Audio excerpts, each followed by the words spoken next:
Take a deep breath, slowly, gently. Let the noise of the day fade away. There is nothing you need to do right now. Nothing you need to remember. Nothing you need to worry about. Just listen. With every breath you take, your body becomes heavier. Your thoughts become quieter. Your eyes may want to close. Let them. Imagine yourself lying somewhere safe, somewhere calm, somewhere far away from time. The world around you begins to blur. Sounds soften. Edges disappear. You are drifting, not asleep yet, not awake anymore, somewhere in between. And in this place, stories are born, stories that do not ask for effort, stories that arrive gently, like dreams choosing you. In a moment, a voice will guide you deeper, not to wake you, but to carry you into another time, another world, another life, a place of northern winds, dark seas, and ancient legends. If sleep comes, let it come. If dreams begin, follow them. And if you stay awake, you can just listen, because the story is about to begin. And as your mind drifts deeper into this quiet dream, a name rises from the darkness of the north.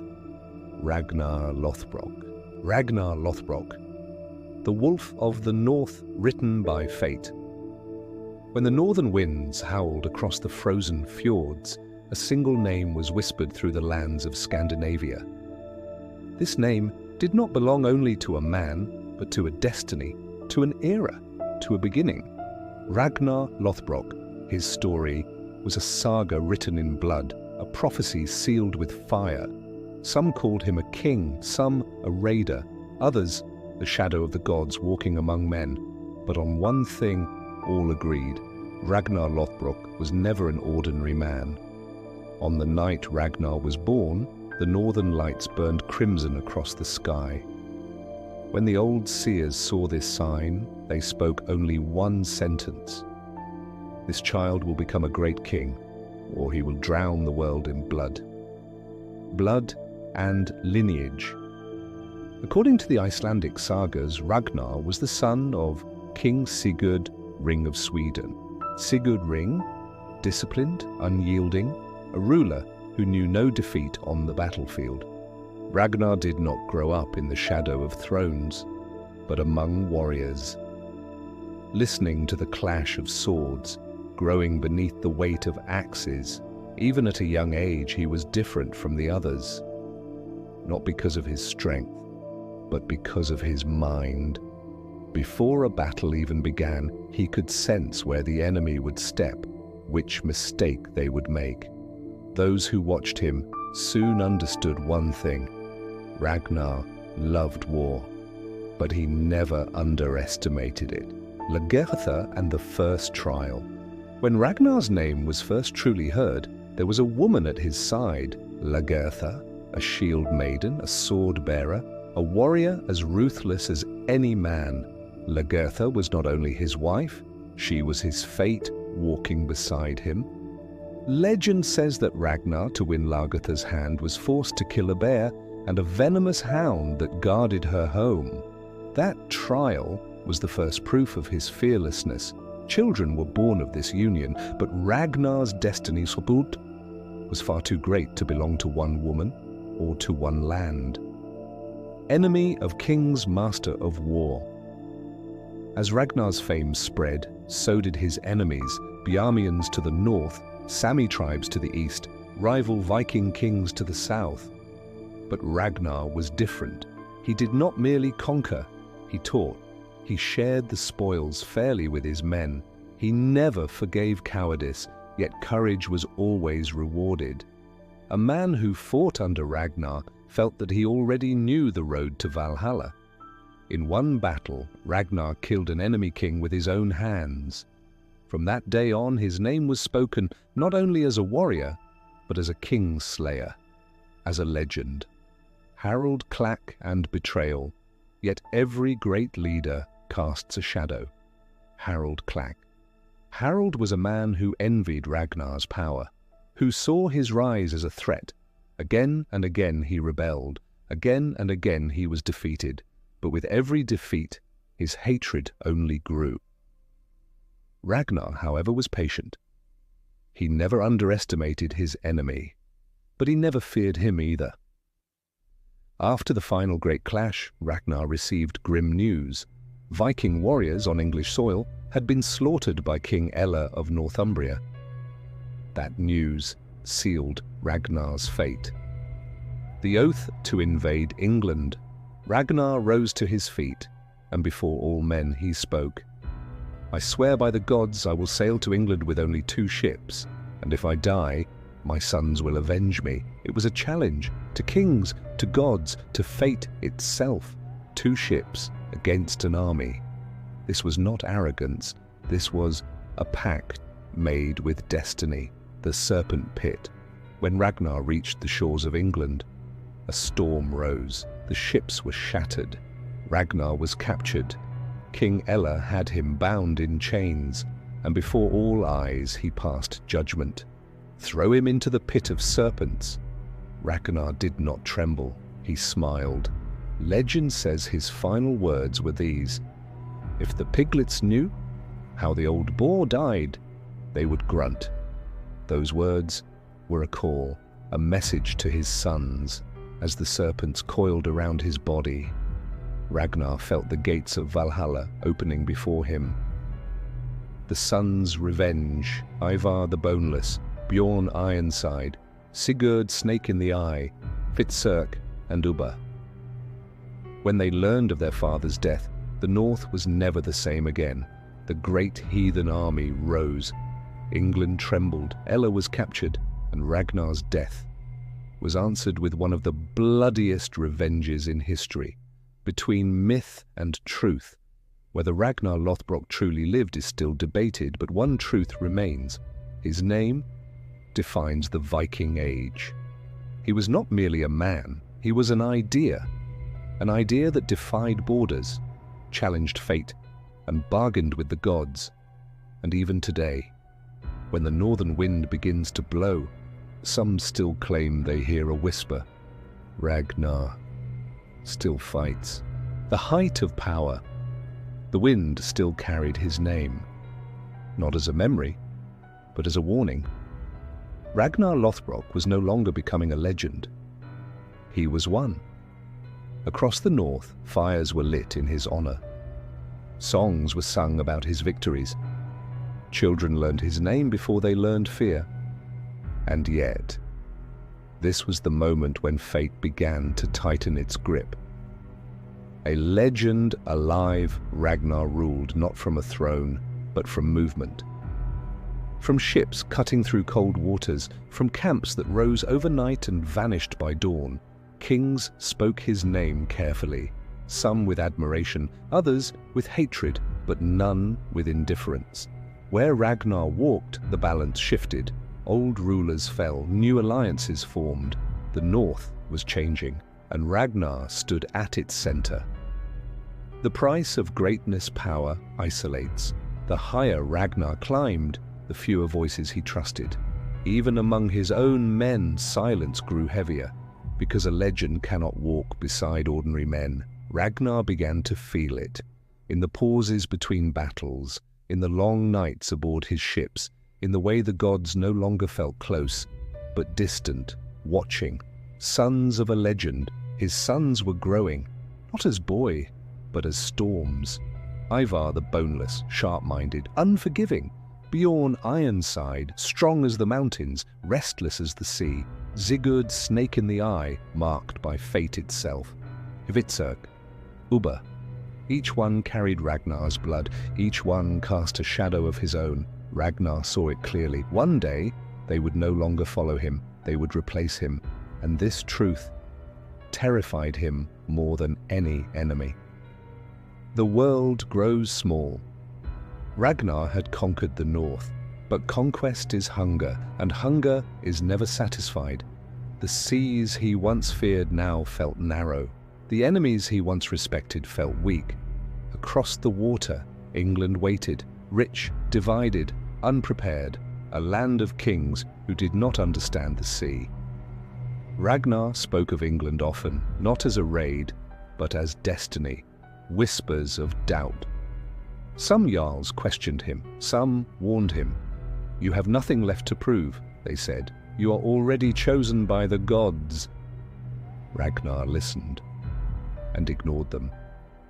Because a man who stops challenging fate has already accepted death for the insult. Then came the news. Vikings taken captive in England, humiliated, executed by King Ella of Northumbria. This was not war, this was mockery. An insult aimed not only at Ragnar, but at everything he represented. The hall fell silent. Every man waited. Ragnar did not rage, he did not shout. He smiled, the oath that sealed fate. "I will go to England," Ragnar said calmly, "with only 2 ships. Gasps filled the room. 2 ships against a kingdom. "This is not about victory," Ragnar continued. "This is about fate. If I return," he said, "the gods favor me. If I fall," his eyes hardened, "my sons will finish what I began." This was not arrogance, it was acceptance. The final voyage begins. The ships were prepared, not many men joined him. Some stayed behind, some prayed, some watched in silence. Ragnar stood at the prow facing the horizon. The sea was calm, too calm. Even the gods, it seemed, were holding their breath. As the ships moved forward, Ragnar felt it, not fear, not doubt, but certainty. This journey would change everything. And somewhere far across the sea, a king named Ella unknowingly prepared his own nightmare, the road to England. The sea accepted Ragnar without resistance. The waves were calm, too calm. Veteran sailors knew this silence. It was not peace, it was anticipation. The 2 ships moved slowly, cutting through grey water. No songs were sung, no jokes were shared. Every man aboard understood something they could not yet name. This voyage was different. Ragnar stood at the front of the ship, unmoving, watching the horizon as if it were watching him back. The north faded behind them, and with it, everything Ragnar had ever known. The weight of the crown. For the first time in many years, Ragnar was alone. No army, no cheering warriors, no shield wall at his back, only the sea and the quiet weight of every choice he had ever made. He thought of his sons, not as warriors, but as boys, too young to carry the burden he was leaving them. A king is remembered for what he conquers. A father is remembered for what he leaves behind. Ragnar wondered which memory would survive him. Men who followed fate. The men who sailed with Ragnar were not cowards, nor were they fools. They were believers. Men who had seen Ragnar walk out of battles that should have killed him. Men who trusted his instincts more than their own gods. None of them asked if they would return. They already knew the answer. Some journeys are not meant to end. Storms and signs. Halfway across the sea, the wind changed. Dark clouds gathered. The water grew restless. A storm rose suddenly, violent, unforgiving. The ships were thrown like toys. Men screamed, wood cracked. The sea tried to reclaim what dared to cross it. Ragnar did not move. He held the mast and laughed, not in madness, but in recognition. "So this is your answer," he whispered to the storm. One ship survived, the other was swallowed. Men vanished without screams, without prayers, just gone. Those who remained stared at Ragnar, waiting for fear, waiting for regret. They saw neither. Land of the Saxons, England appeared at dawn, green, quiet, deceptively gentle. This was not the north. This land did not know the sound of long ships. It did not fear the sea, not yet. Ragnar stepped onto the shore with only a handful of men, no banners, no war horns, just a legend walking into history. Word spread quickly, a foreign king, a pagan, a name spoken in whispers. Ragnar Lothbrok had come alone, the king who laughed. King Ella of Northumbria laughed when he heard the news. 2 ships? He said. 1 man? He ordered Ragnar to be captured, not killed, captured. Soldiers surrounded Ragnar, steel against flesh, numbers against myth. Ragnar did not resist, he did not fight. This surprised them more than violence ever could. Chains were placed on him, heavy, cold. As he was led away, Ragnar smiled, because everything was unfolding exactly as fate had promised. The cage. Ragnar was imprisoned, displayed, humiliated before Saxon eyes. They mocked his scars, his worn armor, his silence. They did not understand. A caged wolf is still a wolf. King Ella questioned him, demanded answers, demanded submission. Ragnar offered none, only silence, and the steady gaze of a man who had already accepted death, the judgment. Ella grew tired of waiting. Fear disguised itself as anger. "Throw him into the pit," the king commanded. "A pit of serpents. Let his God save him." The sentence spread. People gathered. Curiosity drew them in. No one wanted to miss the death of a legend. The pit. Ragnar was dragged forward. The ground beneath him opened, dark, alive. He looked up once, at the sky, at the clouds, at the gods who had watched him his entire life. "I do not regret," he said quietly. Then he was thrown. Death of a wolf. The serpent struck. Fangs, venom, pain beyond words. Ragnar screamed, not in fear, but in defiance. According to the sagas, his final words echoed from the pit. How the piglets would grunt if they knew how the old boar suffers. A message, a call, a promise, and then silence. Ragnar Lothbrok died what died with him, and what did not. Ella believed the threat was over, that the North had lost its leader. That fear had been buried with the man. He was wrong, because Ragnar did not die alone. He died as a seed. Far away in the cold lands of the North, 5 sons lifted their heads. They felt it, a disturbance, a silence where a voice used to be. Ivar the Boneless smiled. Bjorn Ironside gripped his axe. Sigurd Snake in the Eye looked to the sky. Hvitserk and Ubba said nothing. They did not cry, they did not pray. They prepared, because Ragnar Lothbrok was dead, and the world was about to learn what that truly meant. The Sons of the Wolf. The North felt it before the messengers arrived. A silence where Ragnar's presence used to be. The wind changed, the sea grew restless, and the ravens circled longer than usual. Ragnar Lothbrok was gone. But death, for a man like Ragnar, was never an ending. It was a signal. The sons he left behind, Ivar. The Boneless heard the news first. He did not shout, he did not rage, he smiled, not with joy, but with understanding. "This is how it had to be," he said softly. "Fate never spares the strong." Bjorn Ironside reacted differently. He struck the table with such force that the wood split. His anger was simple, pure, deadly.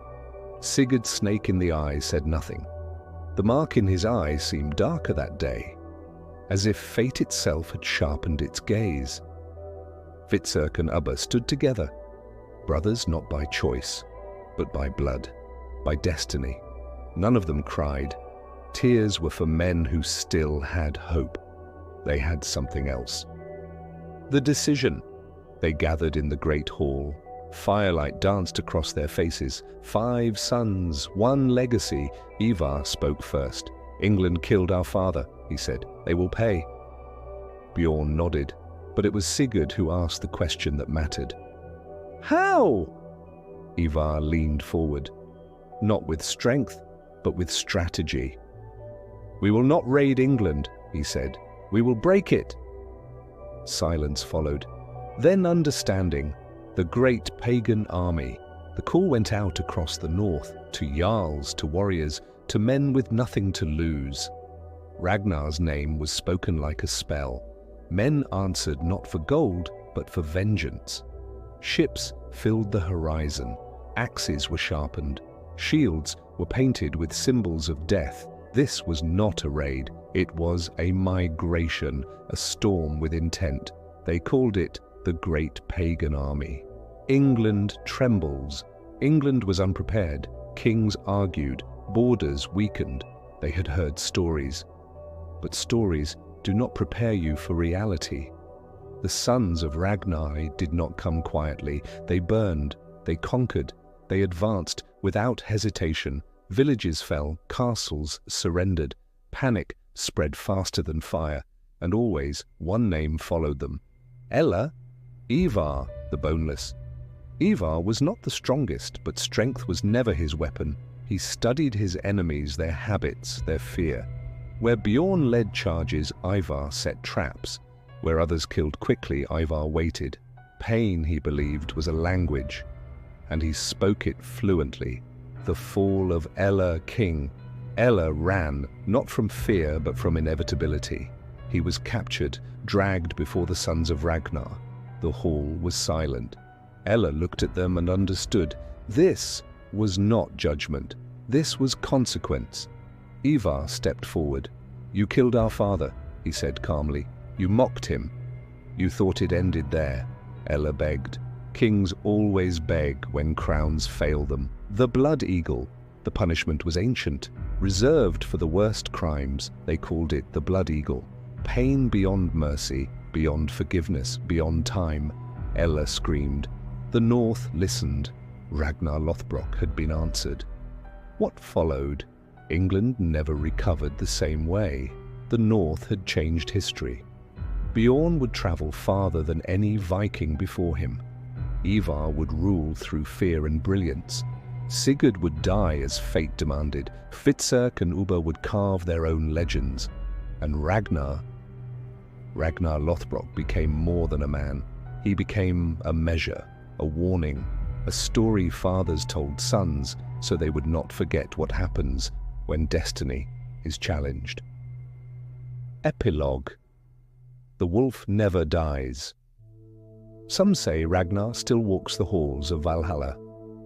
Others say he never left the world at all, because as long as his sons are remembered, as long as the north wind howls, as long as men choose fate over fear, Ragnar Lothbrok is not dead, he is waiting. The sons of Ragnar. The great heathen army.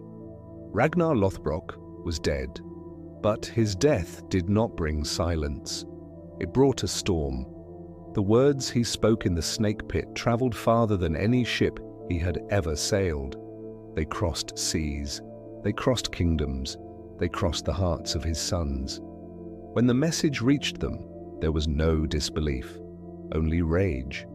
Because Ragnar's sons had always known one truth: a man like their father could not die quietly. Ivar the Boneless heard the words first. He did not cry, he did not scream, he smiled, because Ragnar had not begged, he had warned. Piglets would squeal, his father had said, and Ivar understood immediately. This was not the end, this was a signal. Bjorn Ironside clenched his fists, his blood boiled. He had sailed with his father, fought beside him, learned what it meant to rule with strength. And now, England had taken Ragnar from the world. Sigurd's snake in the eye said nothing. His gaze hardened, because destiny ran through his veins and destiny demanded payment. Fitzurk and Ubba stood together, brothers not just by blood but by war. They knew what was coming. Ragnar's death did not break them. It united them. For the first time, all the sons of Ragnar Lothbrok stood as one. And when they spoke, they did not speak of mourning. They spoke of invasion. England had kings, England had castles, England had armies. But England had never faced this. The sons of Ragnar did not come as raiders. They came as executioners. Across Scandinavia the call was heard. Warriors answered, not for gold, not for land, but for Ragnar. Ships filled the horizon, not dozens, hundreds. The great heathen army was born. Ivar planned, Bjorn commanded, Ubba inspired, Fitzurk enforced. Sigurd watched. Each brother played his part, because this was not chaos, this was revenge, organized. When the army landed in England, the earth trembled, villages fell without resistance, castles burned. And the kings of England realized something too late. This war would not end with treaties. King Ella ruled Northumbria, the same Ella who had ordered Ragnar thrown into the pit.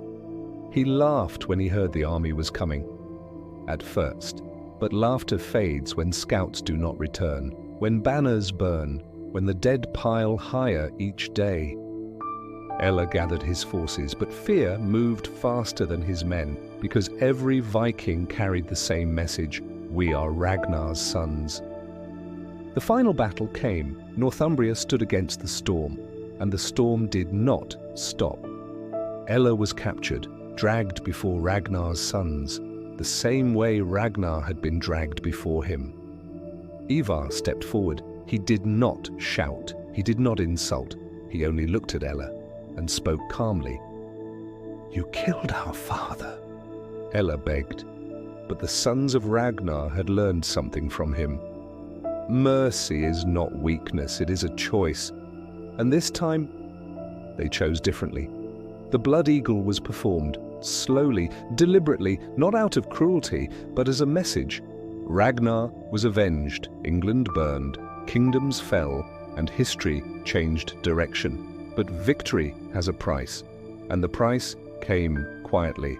The brothers began to drift apart. Ambition replaced unity. Power replaced purpose, because Ragnar had been the center, and without him, the world began to crack. Ivar became ruthless. Bjorn sought glory elsewhere. Ubba questioned the cost. Hvitserk lost himself. Sigurd watched and waited. Ragnar had warned the world, but he had also warned his sons. A great fire burns fast, and ashes always follow. The great heathen army would never truly leave England, but neither would peace. Ragnar Lothbrok was gone, yet his shadow ruled empires, and so his legacy was sealed, not as a king, not as a conqueror, but as the man whose death shook the world harder than his life. The fall of the sons, the end of an age. Ragnar Lothbrok was gone. His revenge had been delivered. England had bled. And yet, something was missing. Victory did not feel like triumph. It felt like emptiness, because Ragnar had been more than a father. He had been the balance. Without him, the sons of Ragnar stood at the peak of the world and began to drift apart. The great heathen army still marched, still conquered, still terrified kings. But unity was fading, slowly, silently, like ice cracking beneath one's feet. Ivar the Boneless ruled with the mind of a king and the heart of a blade. He believed fear was the strongest weapon. And for a time, he was right. Ivar reshaped England through terror. Cities surrendered before battles began. Kings bent their knees, but fear does not build loyalty. It builds hatred, and hatred waits. Bjorn Ironside could no longer breathe in England. He carried Ragnar's fire in his chest. He wanted more than conquest, he wanted legacy. So Bjorn sailed south, beyond England, beyond the familiar, into the Mediterranean, where his name would echo across new lands. Bjorn sought glory, and found it. But glory demands distance, and distance weakens blood ties. Ubba remained torn. He had believed in revenge, but now he saw only endless war. Villages burned, innocents died, and Ragnar's dream was slipping away. Ubba fell in battle, not defeated by weakness, but by doubt. And with his death, another piece of Ragnar's world disappeared. Hvitserk stayed, too long, too close. War hollowed him. Victory stopped tasting sweet. Drink became his refuge, madness his companion. He began to see Ragnar in the fire, in the shadows, in the screams of the dying. And when Hvitserk finally fell, it was not in glory, but in confusion. Sigurd Snake in the Eye watched them all, the quiet one. the observant one. He knew what the others refused to accept. Ragnar's sons were never meant to rule together. They were meant to burn, and burn they did. Ivar's reign became brutal. Too brutal. Allies turned away, enemies united. England learned how to fight back. When Ivar finally fell, it was not on a battlefield of glory. It was slow, painful, and lonely. One by one, the sons of Ragnar Lothbrok vanished from the world, not erased, but consumed by the fire they had inherited, and so ended the age of Ragnar's blood. But legends do not end, they transform. Ragnar Lothbrok became more powerful in death than he ever was in life, because history remembers conquerors, but it worships legends. He was not a god, not a king of all kings, not even a certainty, but he was an idea. That fate can be challenged, that destiny can be shouted at, that even death can be used as a weapon. And when the northern winds rise, when the sea turns dark, when warriors look to the horizon, some still believe they hear his voice, not commanding, not begging, but laughing, because Ragnar Lothbrok never feared death. He welcomed it, knowing one truth above all: a man truly dies only when his name is forgotten. And Ragnar Lothbrok was never forgotten.